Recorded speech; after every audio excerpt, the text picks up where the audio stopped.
E aí, galerinha? Aqui é a Vitória Mineblocks e o vídeo de hoje não é nem um pouco feliz, tá? Infelizmente. Acontecido uma coisa na minha vida muito injusta e que eu preciso falar com vocês porque eu tô sendo silenciada. Primeiramente, eu tô sozinha nesse quarto aqui, tá? Ó, tô sozinha. O que que tá acontecendo? O meu pai veio pra justiça e começou a dizer que minha mãe está me maltratando, que ela tá me fazendo cárcere privado, fazendo um monte de coisa, que é crime, né? Óbvio. E estão do lado dele, os órgãos públicos. Ministério Público, Conselho Tutelar, inclusive. Eu tô quase indo para um abrigo por conta de denúncias falsas do meu pai. O meu pai cometeu violência doméstica contra minha mãe.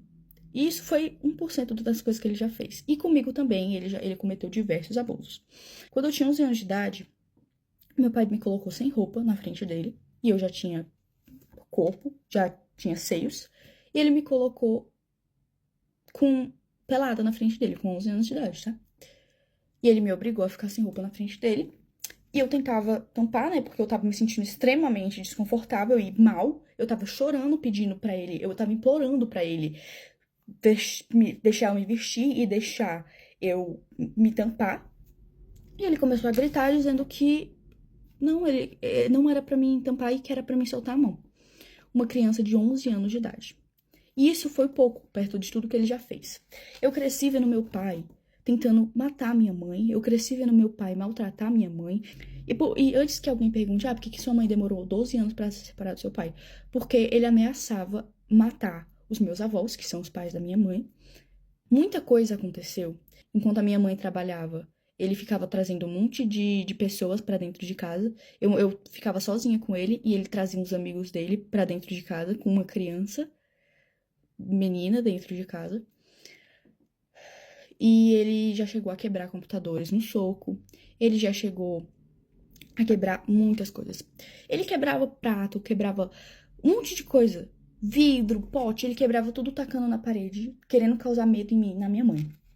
Ele ficava, quando eu usava regatinha assim, e vinha o detalhezinho, ele ficava fixado naquela blusa, ficava olhando como se eu fosse um objeto. É nojento a níveis assim, exorbitantes, tá? E o que mais me revolta é que os órgãos públicos não acreditam na minha palavra e na da minha mãe. O meu pai já chegou a correr atrás da minha mãe com faca, ameaçando matar ela.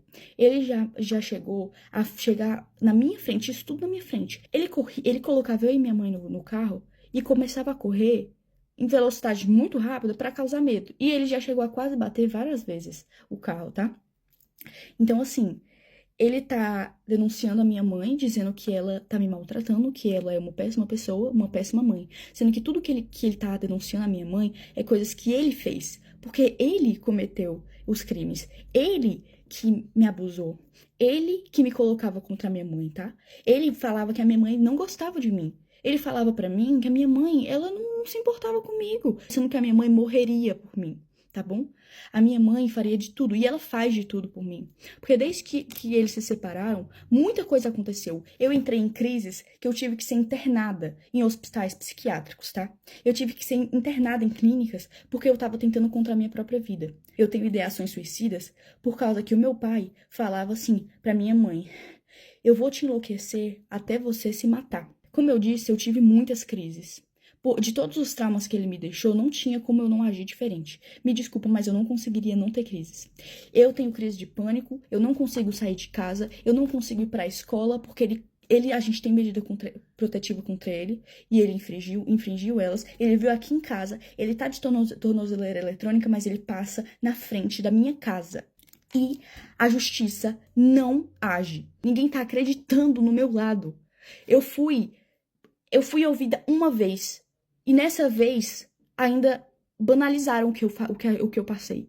Banalizaram os abusos, banalizaram tudo que ele fez. Agiram como se eu estivesse mentindo, agiram como se eu estivesse inventando aquilo tudo, porque ele manipulou todo mundo. Entendeu? É isso que ele é, manipulador a níveis extremos. Ele tem áudios prometendo acabar com a vida da minha mãe. E a justiça não leva isso em conta. Eu tive crises de ficar completamente fora de mim. Eu completamente, assim, em pânico. E mesmo assim, não acreditam no meu lado da história. Porque dizem que, você não tem provas de que ele abusou você. Então todos os traumas não são provas. Porque a gente, enquanto tava sendo abusado, o que a gente ia fazer? A gente ia pegar um celular e começar a gravar pra ele matar a gente na mesma hora? Eu acho que ninguém tá entendendo aqui da justiça daqui da minha cidade, que eu moro em Tianguá, Ceará. E eu quero denunciar o Conselho Tutelar. Porque ninguém tá dando voz às vítimas de verdade, estão dando voz ao abusador. Entendeu? Porque o Conselho Tutelar dá informação pra ele, porque ele já foi motorista do Conselho Tutelar daqui de Tianguá. E ele tem essas amizades. E falam pra ele as coisas do processo que ele não poderia saber. Ele foi na minha escola, mesmo tendo medida protetiva. A minha mãe tenta ao máximo não falar como tá o processo, porque isso já me deu diversas crises. Um oficial de justiça veio na minha casa porque ele pediu pra tirarem a medida protetiva. Por que ele quer que a gente tire a medida protetiva? Porque ele quer ficar passando aqui, mesmo com tornozeleira eletrônica, ele continua passando aqui na frente. Ele quer fazer medo, ele quer torturar, porque ele ama isso. Ele ama torturar. Eu conheço o meu pai. Ele não é quem ele aparenta ser. Ele é manipulador. Então, assim, antes que pensem mas é porque ele tem algumas fotos de quando eu era pequena, ele tem alguns áudios de quando eu era pequena e quando a minha mãe ainda estava casada com ele, né? Como tipo assim, porque você demonstrava muito amor pelo seu pai. É óbvio. Eu era uma criança. Que criança que não vai amar o pai? Eu não entendia que o que ele fazia era errado. Eu não tenho nem palavras pra descrever o tamanho da injustiça que eu estou vivendo na minha vida e com a da minha mãe. Já não basta todos os traumas que ele causou, a gente ainda tendo que passar por tudo isso, ele querendo a minha guarda pra quê? O que ele quer fazer comigo? Isso é um absurdo. Completamente absurdo. Eu não queria ter que transformar o meu canal, infelizmente ter que falar sobre isso no meu canal, mas é a única forma, porque a justiça não está sendo feita. E se não querem me ouvir, eu vou fazer com que eu seja ouvida, entendeu?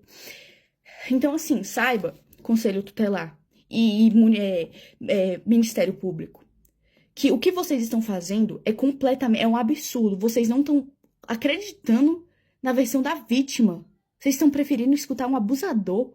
Isso é um absurdo. Eu não tenho nem palavras pra descrever o tamanho do choque que eu tenho, tá?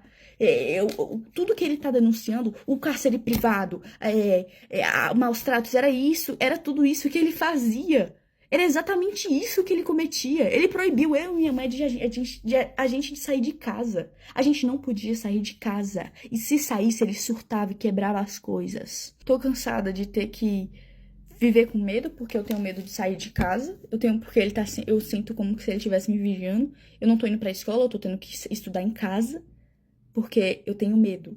Eu não aguento mais ter medo. O meu avô é mais pai do que o meu próprio pai biológico, tá? A minha avó é a minha segunda mãe. Eu tenho duas mães, a minha mãe mesmo e a minha avó. Mas o Jorge não se encaixa nisso. O meu pai não se encaixa nisso.